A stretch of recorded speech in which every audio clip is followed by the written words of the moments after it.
26 जुलाई 1974 के दिन एक 12 साल की लड़की अपने डॉग के साथ और अपने पेरेंट्स के साथ मैसाचुसेट्स के किनारे बने समुद्र के पास मिट्टी के टीलों पर घूम रही थी। पूरा परिवार यहां मजे से शाम बिता रहा था।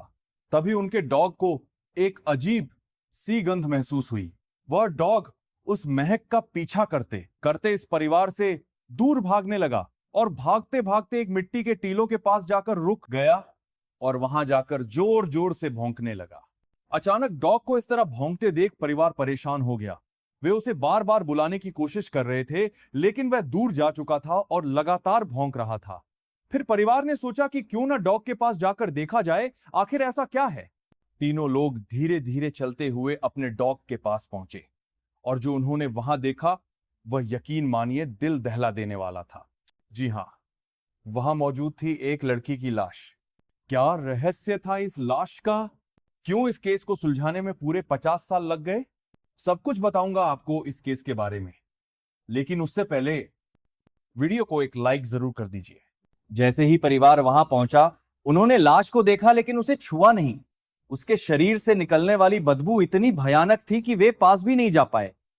अब यह सोचिए, उस डॉग को कैसे गंध महसूस हुई और वह इतनी जोर से भौंक रहा था। तुरंत लड़की का पिता पास में मौजूद पार्क रेंजर के पास गया और उसे सारी जानकारी दी। रेंजर अपनी पूरी टीम के साथ घटनास्थल पर पहुंचा और जब उन्होंने लाश देखी तो वो भी घबरा गया। लाश बहुत ही खराब स्थिति में थी। कीड़े मकोड़ों ने आधे से ज्यादा शरीर खा लिया था। मांस कम और शरीर पर रेंगते कीड़े ज्यादा दिखाई दे रहे थे। टीम ने अंदाजा लगा लिया कि यह लाश नई नहीं है, बल्कि काफी समय से यहां पड़ी हुई है। लाश के पास से एक मेन रोड गुजर रही थी, जिससे यह संदेह और पुख्ता हुआ कि लड़की की हत्या कहीं और की गई होगी और उसे यहां डंप किया गया होगा। लाश देखने से अंदाजा लगाया गया कि लड़की की उम्र लगभग 25 से 40 साल के बीच थी। लाश का चेहरा नीचे की ओर मिट्टी में धंसा हुआ था। उसके नीचे एक ब्लैंकेट था, जिससे लग रहा था जैसे वो बीच पर धूप सेंक रही हो। उसके पास ही नीले रंग की रैंगलर जीन्स और एक नीला स्कार्फ मिला।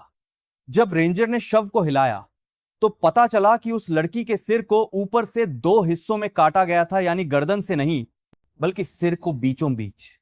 यह स्पष्ट था कि मौत बहुत ही हिंसक और दर्दनाक थी। पोस्टमार्टम में खुलासा हुआ कि किसी भारी वस्तु से सिर पर वार किया गया था, जिससे खोपड़ी और दिमाग 2 हिस्सों में टूट गया था।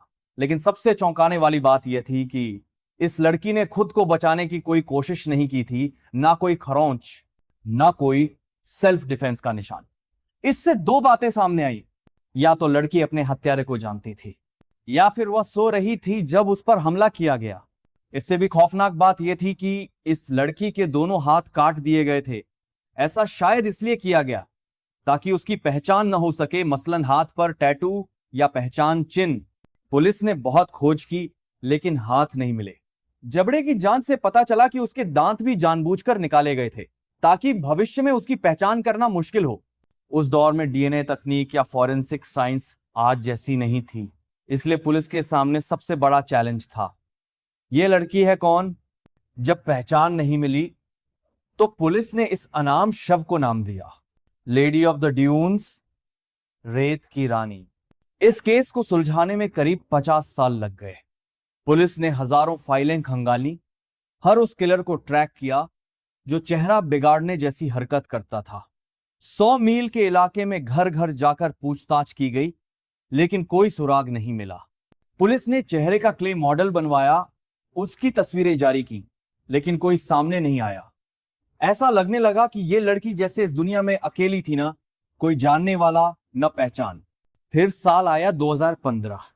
एक आदमी जो हिल, जो कि एक लेखक भी हैं और स्टीफन किंग के बेटे, उन्होंने एक हॉलीवुड मूवी जॉज देखी। जब फिल्म का एक सीन 54 मिनट 2 सेकंड पर आया तो उन्होंने पब्लिक के बीच एक महिला को देखा जिसकी शक्ल हुबहू उस मॉडल से मिलती थी जो लेडी ऑफ द ड्यून्स की क्ले पहचान के तौर पर बनाई गई थी।